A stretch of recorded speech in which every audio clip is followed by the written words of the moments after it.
De la mano con la historia.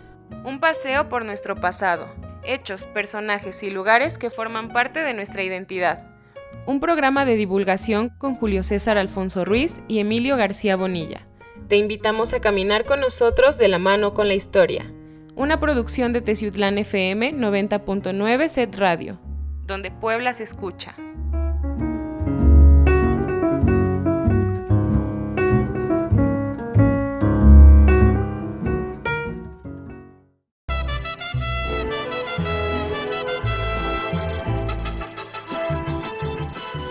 ¿Qué tal amigos? Muy buenas tardes. Hoy los saludamos en su programa de la mano con la historia, como todos los miércoles, de 6 a 7 de la tarde. Emilio García Bonilla, buenas tardes. Buenas tardes, Julio César Alfonso Ruiz, amigos y amigas que nos escuchan en este programa, que ya llega a su edición número 52, como todos los miércoles, transmitiendo desde el Sistema Estatal de Telecomunicaciones, SET Radio, XHTZ del 90.9 Teciutlán FM, donde Puebla se escucha. Estamos en la cabina de transmisiones ubicada en la antigua estación del ferrocarril de Teciutlán y les recordamos nuestros números para llamadas el 231 31 329 73 y para mensajes vía WhatsApp 231 115 79. Esta es una emisora integrante de la red de radiodifusoras educativas y culturales de México y pueden seguirnos a través de redes sociales, Facebook y Twitter en @teciutlanfm y escucharnos a través de la página web en vivo en www.setpuebla.mx/home/radio en vivo.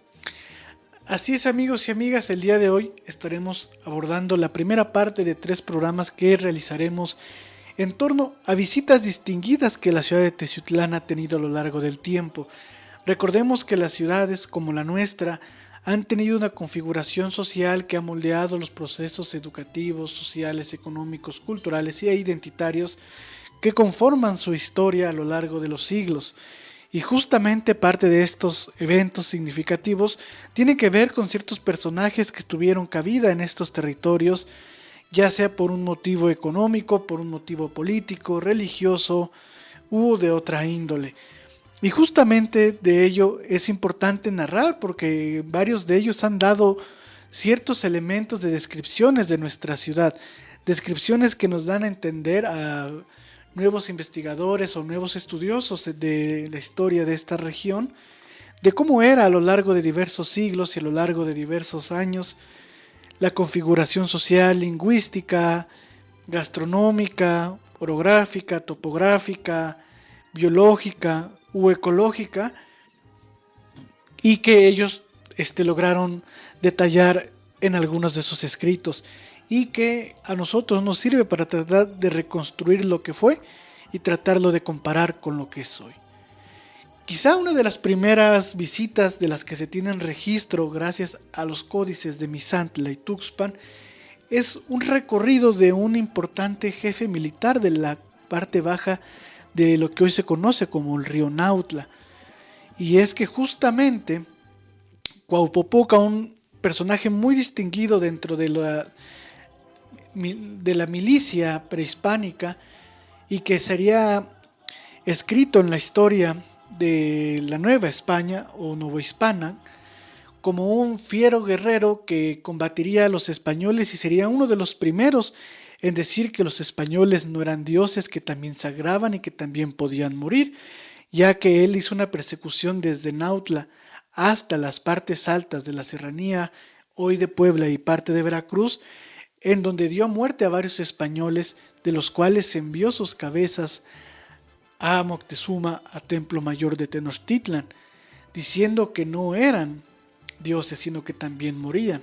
Quizás sería la primera visita registrada de un destacado personaje, en este caso militar, como lo fue Cuauhpopoca, a nuestro territorio de Teciutlán, en aquel entonces habitado por nativos mesoamericanos. Después sabemos que con el paso de los años y ya una vez caída la Ciudad de México Tenochtitlan y pasado un poquito de más de 3 décadas de la consumación de la conquista española, se da a cabo un hecho interesante de visitas de personajes. Justamente uno tendría que ver con la visita de un lugareño de Tlaxcala. Recordemos que Tlaxcala fue un bastión importante para los españoles dentro de las fuerzas militares para lograr la caída del Imperio Mexica, apoyado de Huecotzingas, Acatzingas y de otras latitudes. Así es, amigos y amigas, recordaremos que hace unas semanas conmemorábamos los 500 años de la caída de México Tenochtitlan, y como parte de ese proceso también debemos mencionar a un personaje español que venía con el ejército de Hernán Cortés, incluso dice que era su primo, Gonzalo de Sandoval, quien también tuvo presencia en esta región, en la parte de Jalacingo y de Xutetelco, hasta donde llegó para hacerse de aliados y buscar también algunas provisiones para hacer frente a esta labor de conquista sobre el Imperio Mexica. Y posteriormente, bueno, también hay que decir que esta presencia de Gonzalo de Sandoval posiblemente se confunde en las crónicas y en los relatos orales con la figura de Hernán Cortés, porque recordemos que una de las leyendas más difundidas aquí en Teciutlán es que Cortés pasó por aquí.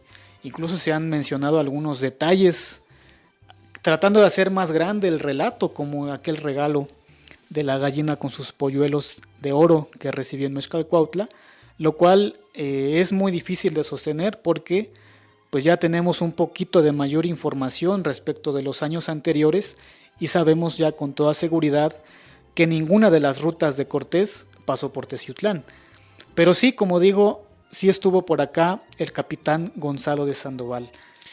Justamente Gonzalo de Sandoval es a quien se le acuña la destrucción de varios elementos de la ocupación precolombina en la zona de Jalacingo y Xutetelco, que estaban unidas en aquel entonces, y a él le toca ser uno de los encargados de destruir a estos llamados templos paganos por los españoles, pero que eran importantes templos religiosos y sociales.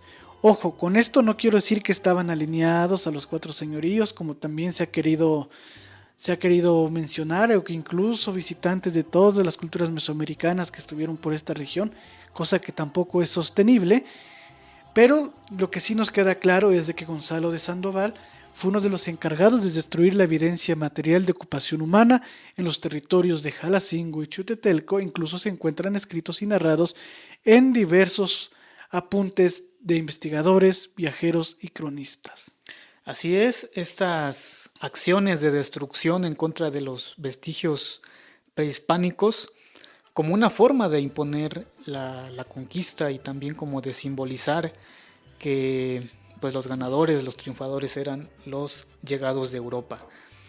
Y posteriormente a la conquista se establece en el territorio que actualmente comprende Teciutlán y Atempan, un territorio muy vasto, se establece la encomienda de Bernardino de Santa Clara, quien fue otro personaje español llegado con Cortés, que tuvo presencia aquí en nuestra región, cuya encomienda terminó en 1537.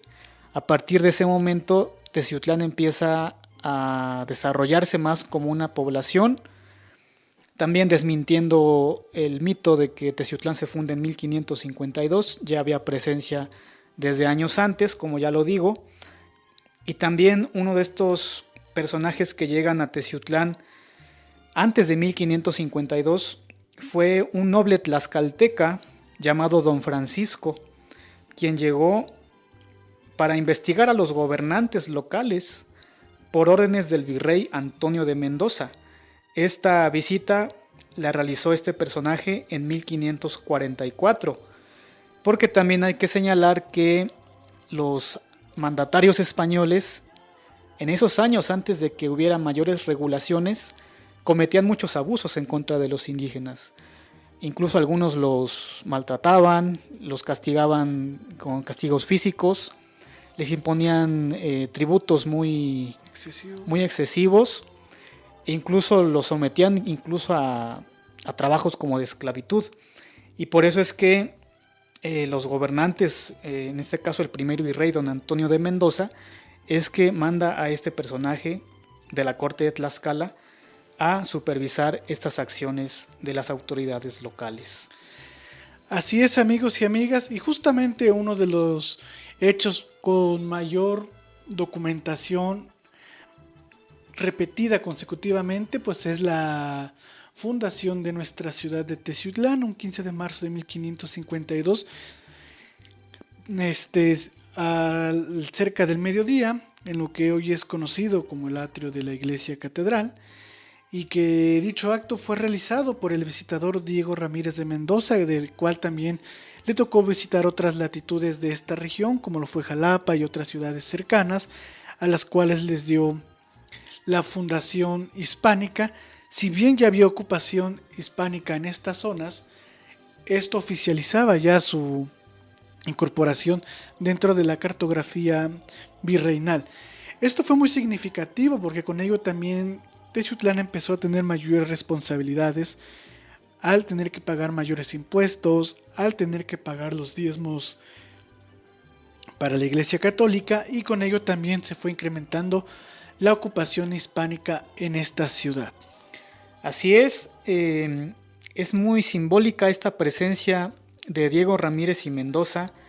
En aquel lejano mes de marzo de 1552, llegó a estas tierras cumpliendo una orden del monarca Felipe II de España, quien el 22 de mayo de 1550 le ordenó que se trasladara a la Nueva España con la finalidad de hacer la visita de varios pueblos y provincias entre México y Veracruz hacia la parte de Pánuco. Esta visita se realizó del 19 de octubre de 1551 al 30 de mayo de 1553, y entre las poblaciones de esta región que tenemos más cercanas, también visitó Tlapacoyan, Atempan, Jalacingo, Zacatlán y Tenampulco.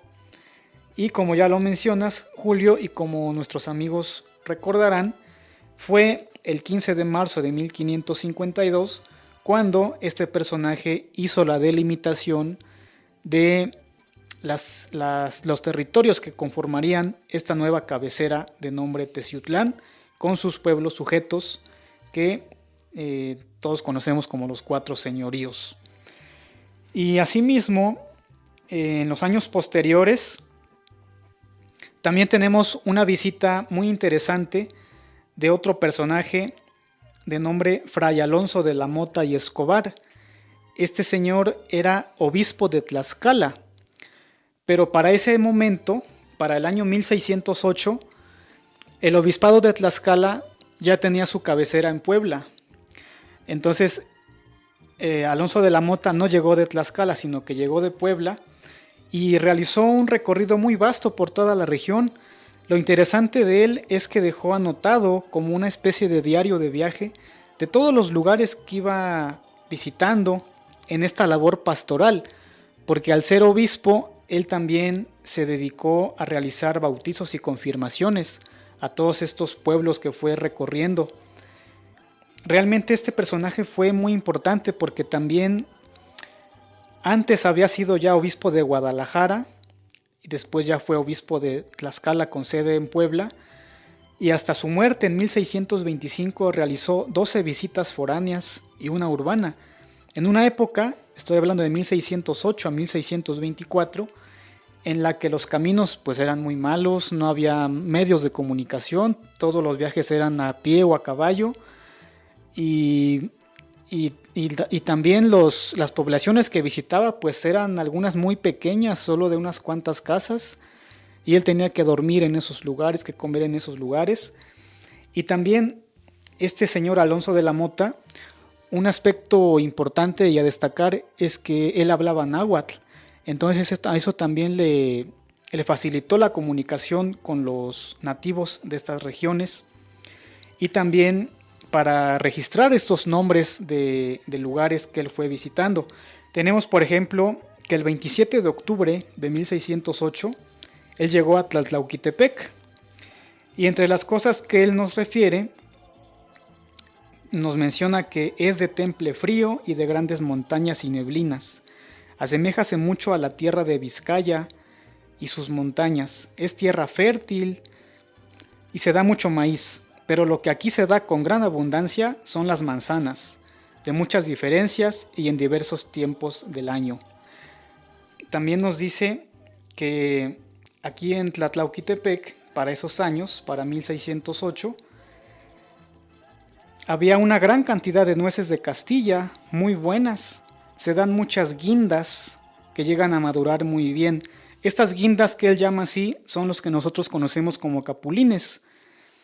Y él agrega que son muy estimados estos frutos. Se dan peras, duraznos muchos y muy buenos. Hay muchas aves de la tierra de Castilla. Hay en su cercanía alguna pesca de bobos en poca cantidad.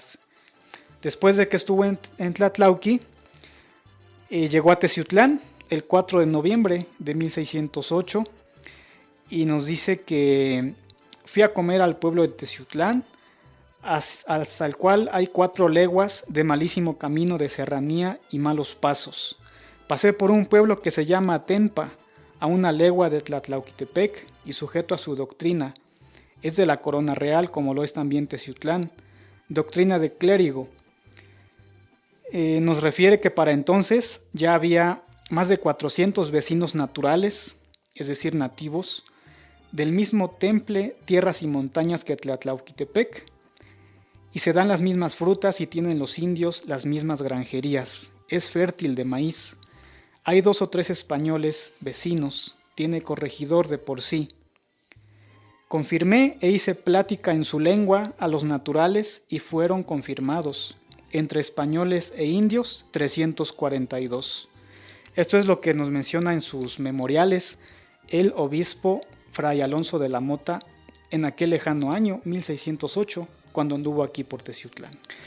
Justamente también en parte de esta misión de 1608 para llevar a cabo el cumplimiento de las bulas papales de el adoctrinar con la verdadera religión, como ellos consideran a la Iglesia Católica, a los nativos mesoamericanos, también él estuvo por la parte de lo que hoy conocemos como el Valle de Puebla, que inicia para algunos geógrafos en las partes bajas del Iztaccíhuatl, o del llamado también Pico de Orizaba para otra parte de las zonas montañosas, y él llega a lo que entonces era parte de lo que hoy conocemos como Tepeaca. Algunos lo llamaban Tepeyacac, o también según las crónicas fue conocido como la Villa Segura de la Frontera en 1520. Pues él se dedica a visitar los pueblos que eran parte de esa comitiva, entre ellos San Salvador el Seco, en donde en su iglesia principal se encuentra una placa conmemorativa a su visita, en donde narra parte del viaje, en donde dice que llevó a cabo bautizos en lo que hoy se conoce como la Villa de Libres, en las zonas de Soltepec, en las zonas de Tepeyahualco, Acatzingo, El Seco, lo que hoy conocemos como Guadalupe Victoria, y Tezotepec. Todos estos pueblos llegaron a la comunidad de San Salvador el Seco para llevar a cabo el bautizo de sus habitantes y con ello posteriormente viajar hacia la zona serrana.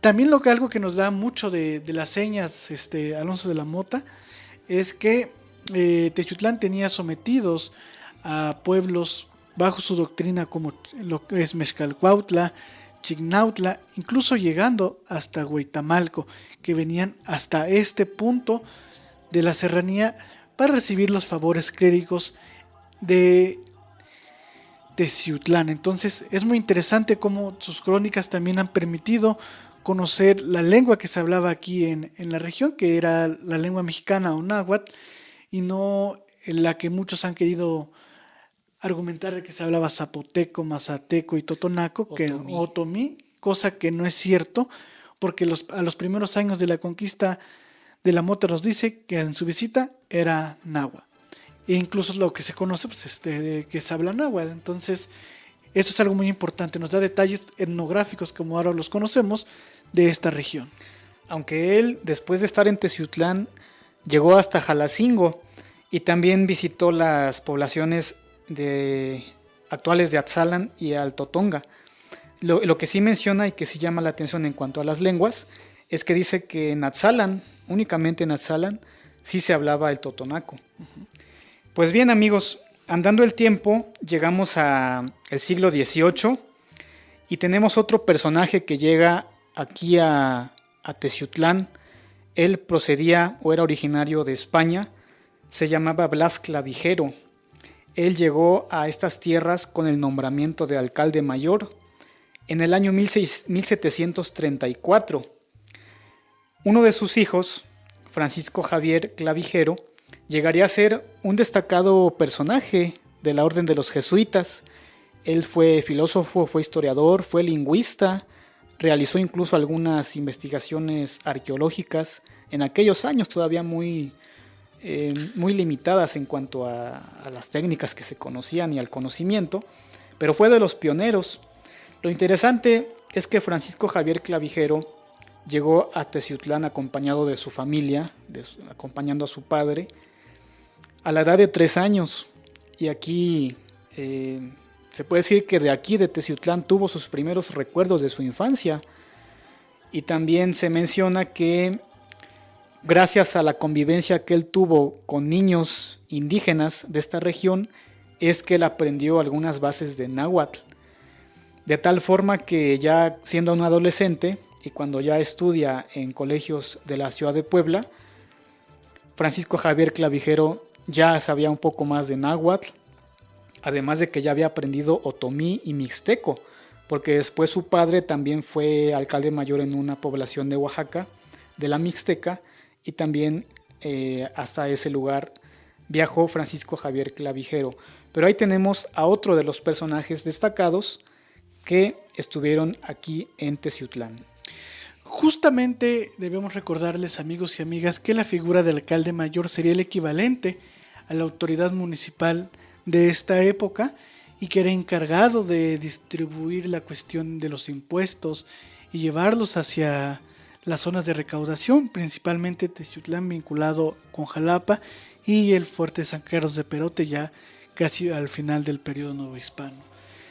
Durante este periodo también en Teciutlán se tienen noticias de parte de los trabajos económicos que daban sustentabilidad y trabajo a las sociedades que se encontraban en ese momento en el territorio que hoy conocemos como la Perla de la Sierra, los cuales, como ya hemos mencionado en algunos otros programas, siempre han estado sujetos a reglamentación, al pago de impuestos o en su momento conocido como pago tributario en otras épocas, lo cual también era parte de la importancia para el desarrollo de infraestructura. Recordarán que alguna vez platicábamos de los puentes, y pues los puentes virreinales se debían a los impuestos.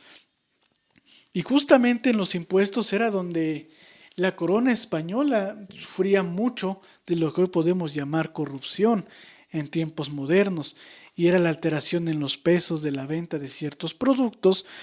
Y en el caso de Teciutlán tenemos noticias de ello en cuestión de tabaco y vainilla que se producía aquí en las partes bajas de Tierra Caliente, algunas colindantes con Teciutlán y algunas pues ya en lo que hoy actualmente pertenece a Veracruz. Justamente a raíz de ello es la inspección y visita de un importante personaje conocido como el Marqués de Sonora. Este personaje estaría encargado de verificar los pesos y hacer valer la nueva ley de pesos reales y de la cantidad de impuestos que se tenían que pagar por la distribución de tabaco y de vainilla. Recordemos que el tabaco en esa época, en el caso de Teciutlán, era de buena calidad, llegaba a competir con los que se fabricaban en Orizaba. Justamente también zona que visitó el Marqués de Sonora a raíz de que el oidor de la corona tuvo noticias de que los pesos de Castilla eran alterados y que se pesaban con unas pesas que tenían 30 años ya de haber sido retiradas o cesadas como uso de peso vigente. Entonces había ciertos elementos de escape de impuestos para su majestad y fue parte de la visita o del propósito de este marqués el hacer valer los nuevos pesos y los nuevos impuestos. También con ellos se edificaron ciertos elementos arquitectónicos para su visita, algunos inmuebles para hospedarlo, lo cual también lleva a suponer que esa construcción se encontraba en el centro de la ciudad, pues estaba muy cerca de donde era la recaudación de impuestos, algo muy semejante que pasó en Orizaba y en otras latitudes de la parte centro-norte de Veracruz, centro-norte de México y centro-occidente del estado de Puebla, en donde él recorrió. Así es, esta visita de este personaje llamado el Marqués de Sonora se dio por el año 1766. No es que este señor llegara de Saltillo ni de Hermosillo, Sonora, sino que era un título nobiliario que él traía desde Europa. Fue visitador de la Nueva España y miembro honorario del Consejo de Indias, designado por el rey Carlos III. Su nombre de pila era José de Gálvez y Gallardo, y llegó a Veracruz en julio de 1765, procedente de España, obviamente. Entre otras cosas, él reglamentó la feria de Jalapa, incorporó determinadas rentas a la administración real, implantó el monopolio de tabaco e hizo dos importantes propuestas: la división del virreinato en 12 intendencias y la creación de una comandancia general en las provincias del norte. Era una labor muy importante la que él realizó aquí en nuestra tierra, porque en esos años estaban impulsándose las reformas borbónicas, que como algunos amigos sabrán, eran unas reglamentaciones a raíz del cambio de dinastía que reinaba en el Imperio Español. A partir de 1700 ya no gobernó más la Casa de Habsburgo, sino que eran los Borbones, que era una familia de origen francés, y como tales tenían un pensamiento ilustrado, tenían esa idea de reglamentar todo, de todo sistematizarlo para lograr una buena administración y un buen control de todos sus territorios en ultramar. Y es por eso que esta visita del Marqués de Sonora a Teciutlán responde a esa necesidad de reglamentar, en este caso, la producción de tabaco y de vainilla de esta región con cabecera en nuestra ciudad de Teciutlán. Y así justamente asegurar también la llegada de los impuestos a las arcas de la corona. Y bueno, amigos, les recordamos que transmitimos desde el Sistema Estatal de Telecomunicaciones CER Radio, desde el XHTZ del 90.9 Teciutlán FM, donde Puebla se escucha, teniendo como cabina de transmisión la antigua estación del ferrocarril en la avenida Hidalgo sin número, Colonia El Pinal, con código postal 73890. Les recordamos que para dudas y sugerencias se pueden comunicar con nosotros a los teléfonos 231 31 329 73 y para mensajes solamente en llamadas vía WhatsApp al 231 115 79. Esta es una emisora integrante de la red de radiodifusoras educativas y culturales de México. Los invitamos a que nos sigan en redes sociales, en Facebook y Twitter como @TeciutlanFM. A su vez, de invitarlos a escucharnos en vivo en nuestra página web en www.cetpuebla.mx/home-radio en vivo. Así es, amigos y amigas, y bueno, justamente también dentro del periodo virreinal no todo era economía, no todo era reglamentación en materia de impuestos, también había fuertes sanciones a las llamadas faltas a la moralidad y a la fe. Y Teciutlán no estuvo exento de tener el castigo o la corrección de las mentes, como algunos le han llamado, o de la corrección del espíritu o el alma por parte del Santo Oficio. Pues también nuestra ciudad de Teciutlán y gran parte de la región tuvo estragos de faltas a estas cuestiones morales, por así decirlas, y que por ello se llevaron a cabo varios juicios del Santo Oficio en nuestra ciudad, y uno de ellos estuvo precedido por un personaje importante, como lo fue Francisco Monroy Escandón, quien había sido presidente del Tribunal del Santo Oficio en lo que actualmente se conoce como Chile, y él estuvo en 1776 en Teciutlán para llevar unos casos de faltas a la moral, adulterio y también incluso algunas faltas cometidas por clérigos de esta región, a los cuales sancionó con castigos muy fuertes. Algunos de los castigados pertenecen a familias de abolengo de nuestra ciudad, de las cuales aún hay descendientes, e incluso uno que fue quemado en lo que actualmente sería el centro de la ciudad, al ser castigado por fomentar la herejía o la brujería, algo muy semejante que también pasó en lo que hoy es Chignautla. También allá hubo un acontecimiento semejante. Y bueno, pues justamente este es un dato interesante de la fuerza del Santo Oficio y del poder ejercido aquí en Teciutlán. Pasan los años y llega las fechas de 1797 y tenemos la visita de otro marqués aquí en nuestra ciudad de Teciutlán. Él llevaba por nombre de pila Miguel de la Grúa Talamanca de Carini y Branciforte. Era conocido como el primer marqués de Branciforte y él visitó a Teciutlán mientras era presidente de la Junta Superior de la Real Hacienda. Fue un importante político dentro de la época novohispana, incluso llegó a ser virrey de Nueva España durante algunos años.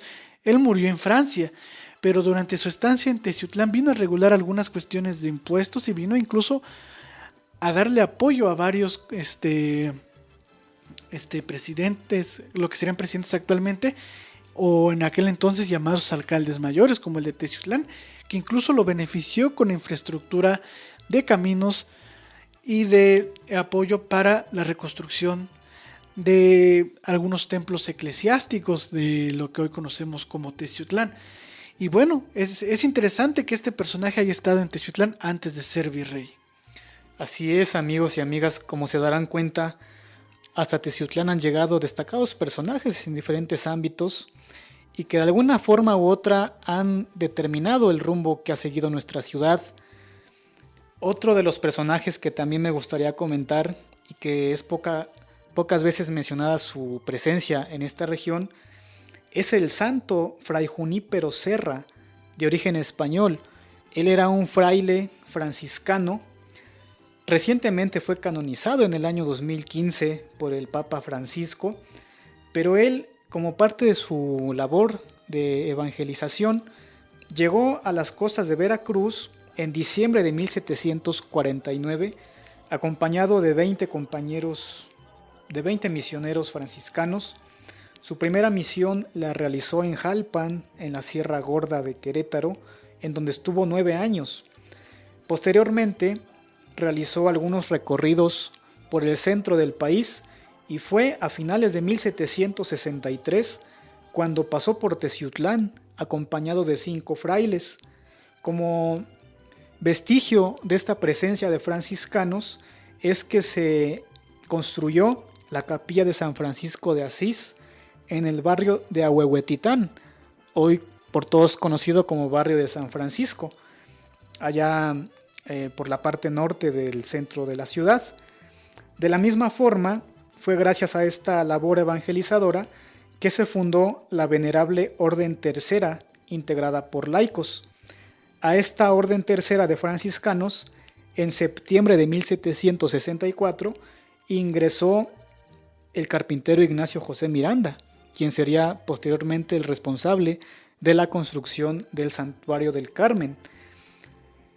El santo Fray Junípero Serra es mayormente reconocido por su labor evangelizadora en el norte del país, ya que en 1767, por orden de el rey Carlos III, se ordena la expulsión de todos los jesuitas de la Nueva España y de todos los territorios del Imperio Español. Entre ellos salió expulsado Francisco Javier Clavijero, de quien hablábamos hace un momento. Y uno de los personajes que se encargó de cumplir esta orden de la expulsión de los jesuitas fue el Marqués de Sonora, de quien también hablamos hace un momento. Aquí vemos cómo se van configurando todos los engranes, ¿no? de la historia, de tal forma que cuando los jesuitas son expulsados, muchas de sus misiones son tomadas por los franciscanos. En este caso, Fray Junípero Serra se encargó de comandar o encabezar las misiones en las Californias, en misiones que comenzaron siendo poblaciones muy pequeñas como San Francisco y San Diego y que hoy son grandes ciudades allá en lo que ahora es Estados Unidos. De tal forma que fue muy controversial esta orden de la expulsión de los jesuitas. Incluso el virrey en turno, que se llamaba, era el virrey Carlos Francisco de Croix, de origen francés, aplicó muy tajantemente esta medida porque se sospechaba que los jesuitas tenían algunos intereses económicos o políticos aquí en los territorios de las colonias del Imperio Español. Y cuando se criticaba esta medida, el virrey pronunció una de esas frases que quedan en la historia y que hacen ver cómo es que realmente estaba nuestra nación en calidad de colonia, porque él mencionó en un documento: y pues de una vez para lo venidero deben saber los súbditos del gran monarca que ocupa el trono de España, que nacieron para callar y obedecer, y no para discurrir ni opinar en los altos asuntos del gobierno. Eso era un poco el pensamiento que tenían los españoles aquí. Y en este caso este virrey era francés, ni siquiera era español, pero era parte de la élite de aquel entonces. Y esto fue un poco también de lo que vivió Fray Junípero Serra y Javier Clavijero, que también fue afectado por esta medida. Y nada lejano con algunas cuestiones gubernamentales de la actualidad en nuestro país y en décadas pasadas. Pero bien, justamente durante este proceso también tenemos la visita de sacerdotes castrenses del fuerte de San Carlos de Perote. Uno de los datos que un personaje llamado Francisco del Paz y Troncoso, del cual hablaremos en otro programa, señala sobre Teciutlán, y es la visita del barón Humboldt, un importante personaje que estuvo en Nueva España haciendo descripciones de elementos topográficos, botánicos, biológicos y culturales de nuestra ciudad, que también de nuestro continente, que también estuvo en Jalapa, que también estuvo en Tajín, que estuvo en Cusco, que estuvo en Ecuador, que estuvo en Colombia. Un personaje bastante culto y del cual se deben muchos de los aportes y descripciones geográficas de las cuales hoy seguimos aprendiendo a lo largo de nuestros estudios en la academia en diversos grados de la misma.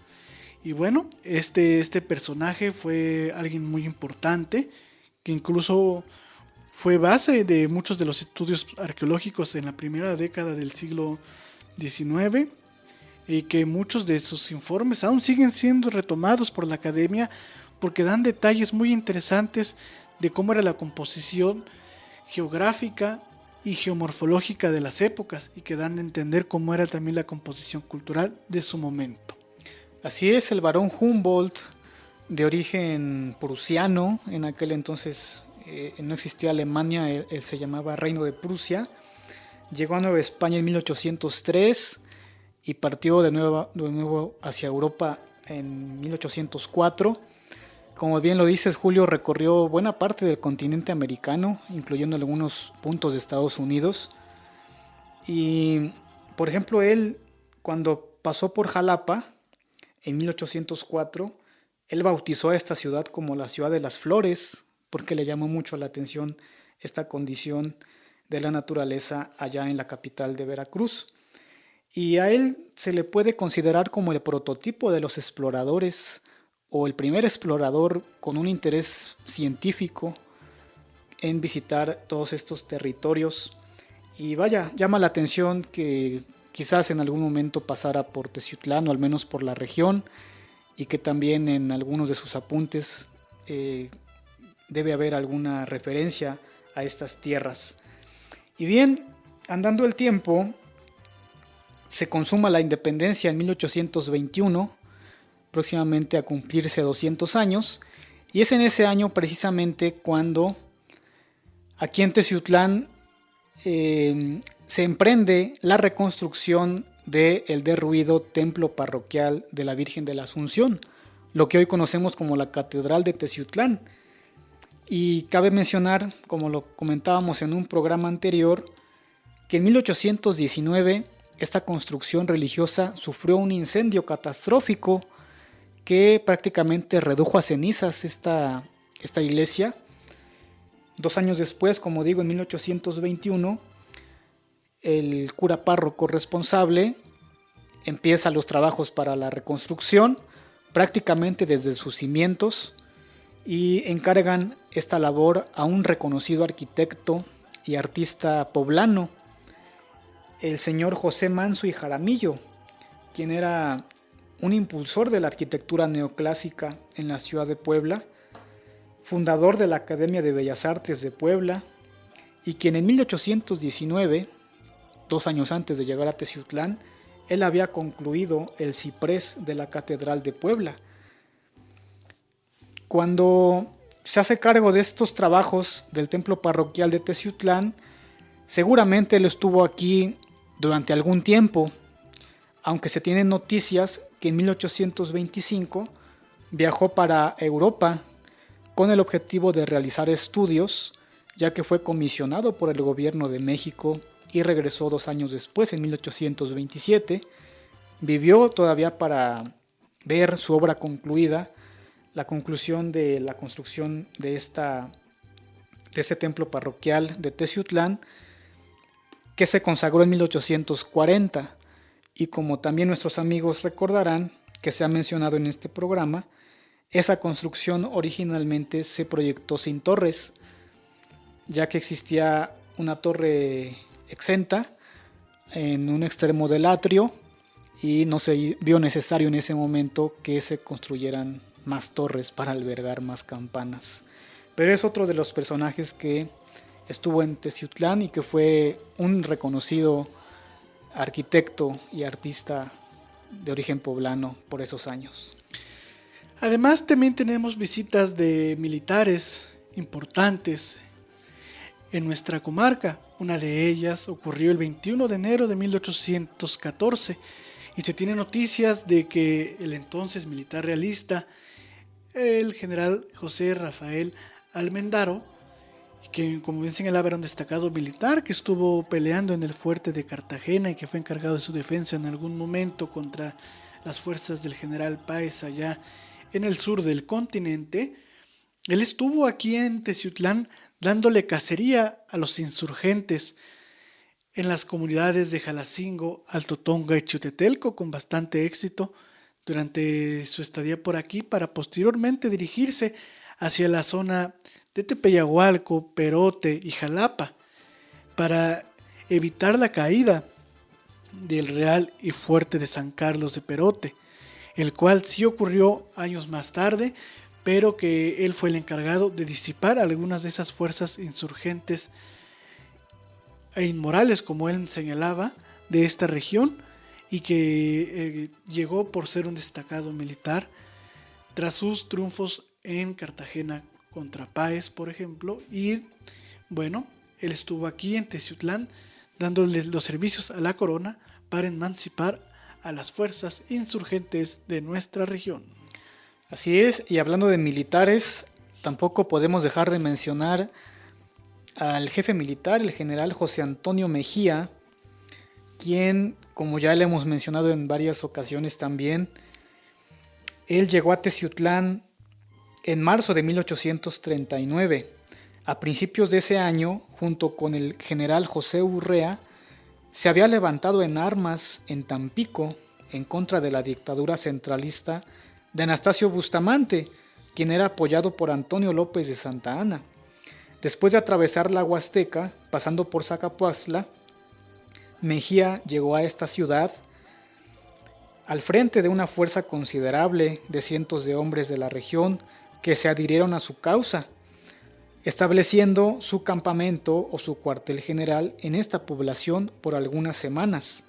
A finales de 1839, el general Mejía y sus hombres decidieron emprender su marcha hacia la ciudad de Puebla. Al enterarse de esto, Antonio López de Santa Anna salió de México para detenerlo. Al mismo tiempo, dio órdenes al general Gabriel Valencia para que desde Jalapa los interceptara. Finalmente, el jefe sublevado, general Mejía, fue hecho prisionero el 3 de mayo y sentenciado a morir fusilado. Fue por esta acción militar heroica que durante un tiempo Teciutlán recibió el título de Ciudad de Teciutlán de Mejía. Y hablando de Antonio López de Santa Anna, su presencia en nuestra región se remonta a los años 1797 a 1799. En ese momento, Santa Anna era un niño de 3 a 6 años, pero llegó a Teciutlán acompañado de su familia, ya que su padre, el licenciado Antonio López de Santa Anna, había sido designado subdelegado interino en Teciutlán, o lo que es su equivalente, alcalde de Teciutlán, ya que para ese momento, como parte de las reformas borbónicas que mencionaba en un momento anterior, las alcaldías mayores se pasaron a llamar subdelegaciones. Entonces Teciutlán era una subdelegación y el padre de Santa Anna ocupó este cargo durante 3 años, por lo que durante ese tiempo el niño Antonio López de Santa Anna, quien en el siglo XIX sería un importante personaje militar, pasó sus años de infante en esta ciudad.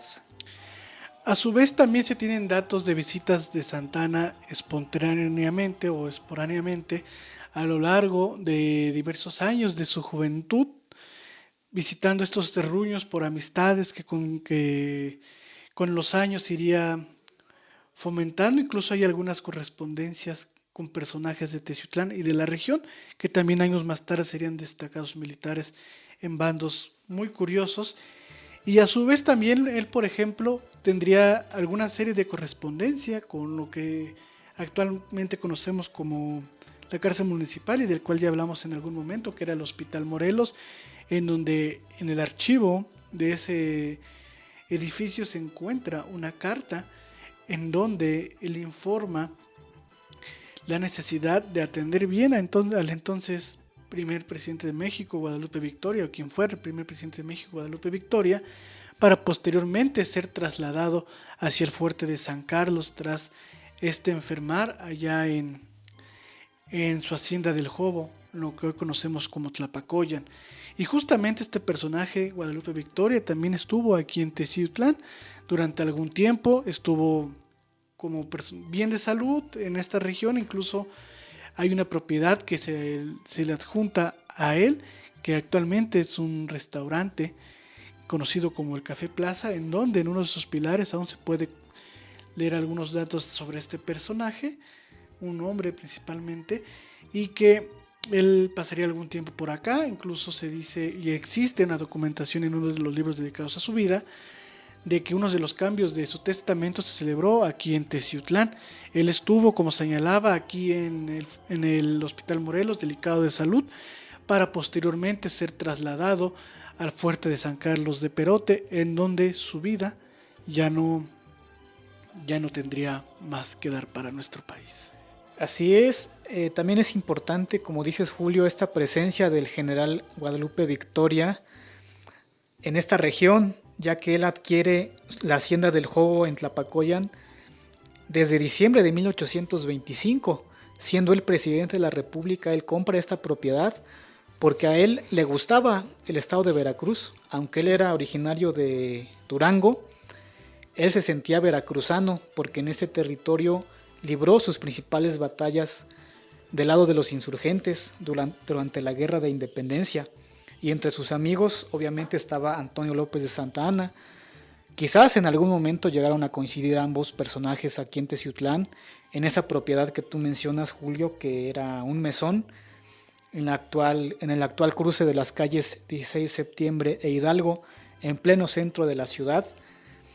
Y como también lo mencionas, fue en el año 1842 cuando él, ya enfermo, se dice que él adquirió la enfermedad de Chagas, que es una enfermedad tropical adquirida posiblemente en estas tierras veracruzanas, y que ya andando el tiempo también le generó ataques epilépticos, por lo que en el mes de diciembre de ese año 1842 se dispuso su traslado desde la hacienda del Jobo hasta su casa en Teciutlán, donde tuvo una leve mejoría gracias quizás al clima un poco más benigno que el calor de esa parte de Tlapacoyan.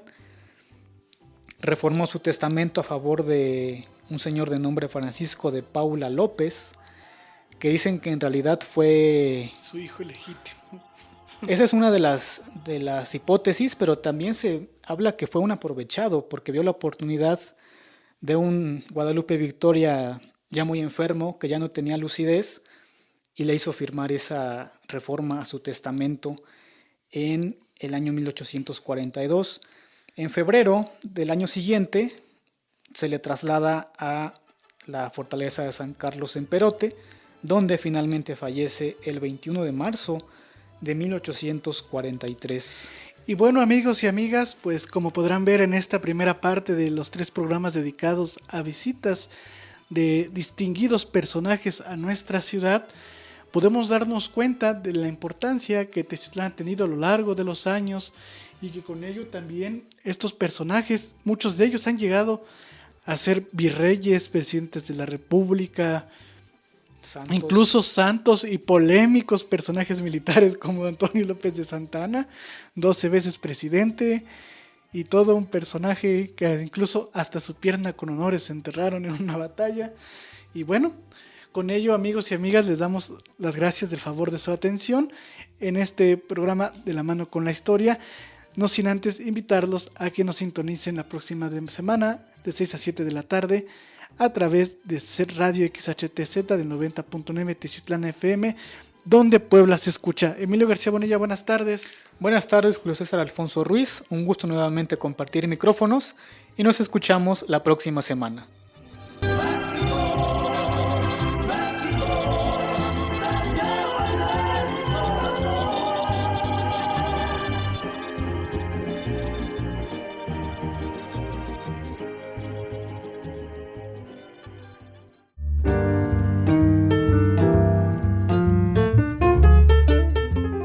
Paseando por la historia de esta región y estado, llegamos al final de esta edición. Nos escuchamos con libreta en mano el próximo miércoles para seguir caminando de la mano con la historia. Una producción de Teciutlán FM, 90.9 Set Radio, donde Puebla se escucha.